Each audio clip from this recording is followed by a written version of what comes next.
Okay, so here with John Francis Bourke, and taking a moment to do our 10 questions, 5 to 10 questions. Yep. And so let's talk a little bit about this series of work and where you started work. Because I know I've seen some collections of your work in which you were doing kind of more landscape or environmental work. Yeah. And this is Yep. portraiture Yep. with very specific, strong influences. And I'd like to dig into that a little bit and kind of get a little bit of a picture of your process and your thinking. Yeah.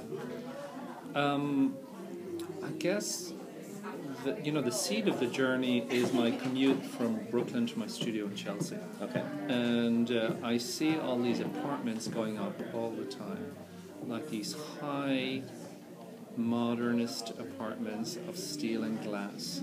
And there are all these beautiful, beautiful spaces that are stacked on top of each other.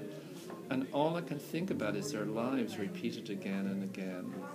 Fish bowls. I mean, yeah. And how incredibly similar, as individual and unique as we are, how similar our lives are stacked up. And I also think, of course, about the isolation of it all. So many of us live on our own in these modern spaces, in modern cities. And we connect to the planet by a virtual network. Right. So we're connecting through iPads and phones and... ironically, it's, yes. Yeah. Right, we're living through our screens. Right. Yeah. So people don't need to really go to, 50 years ago people were going to dances. People socialized, or they went to bars. Rock clubs. To emotionally connect to their fellow man outside of their family.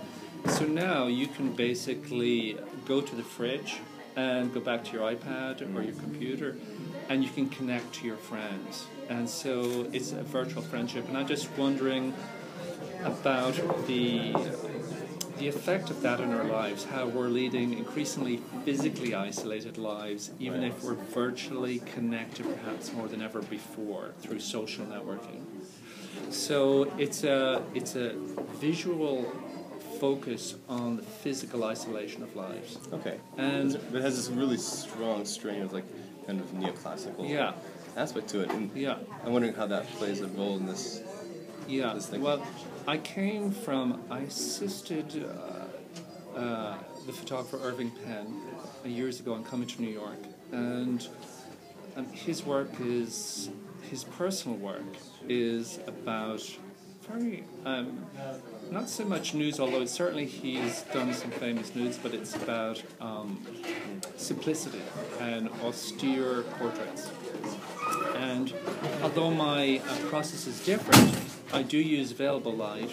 It's all available light. It's a very kind of classic photographer's standard. Yeah. Right. So, I came from a world where everything, over the years, over the decades, things become more sophisticated, and in terms of technique and in terms of process. But I wanted to strip it down and go unplugged and really make it increasingly simple and direct, and not to dilute it too much. What I love about some classical work is that it dates very well, and I think I want to have a message that works with the dates particularly well. Well, I think it's one of the, when I think about art, I think about making something for time. Yeah.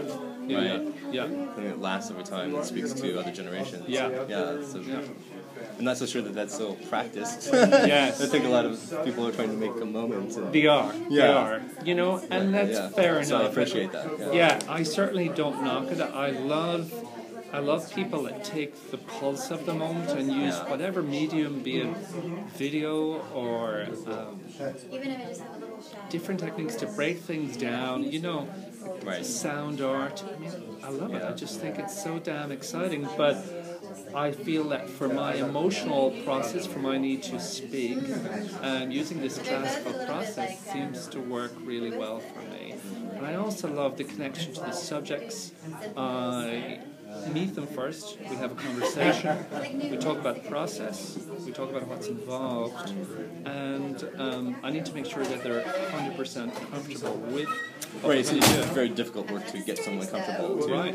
Especially, if they have kind of body awareness and these Yes. it's very difficult, I Yeah. would imagine.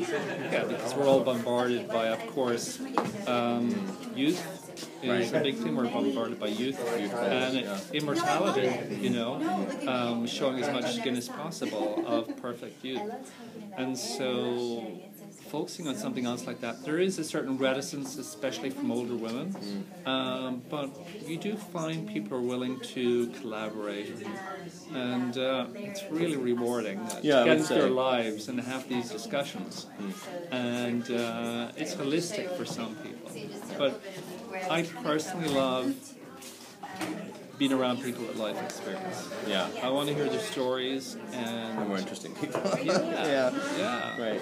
And so, if I can work with them for this process, it's really rewarding. Yeah. You And the work know? is really beautiful. Thank you. It's kind of dark though too. It's like It is dark. dark. I mean, that for me is Yeah. something that I'd like to see represented more. Is like for me, it's an underrepresented side too often in visual art. And, you're getting kind of the pretty and glossy. Yes. Yeah. And the grotesque often, it's a struggle to kind of get that out and represent it.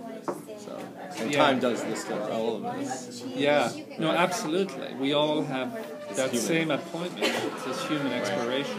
Death on the installment plan. Yeah. Yes. Yeah. Yeah.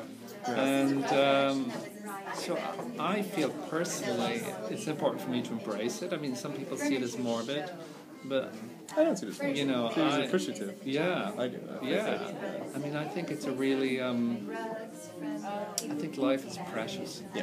In every stage, and I think, drawing focus to life at this particular point, I think is. I think it's focusing on that people's lives count and their existence counts. Right. Right, and there's a void of that kind of awareness or consciousness. Yeah. It's good to see it in right up to the end, our existence on the planet is every bit as valid as those early moments. That's right. Yeah. That's right.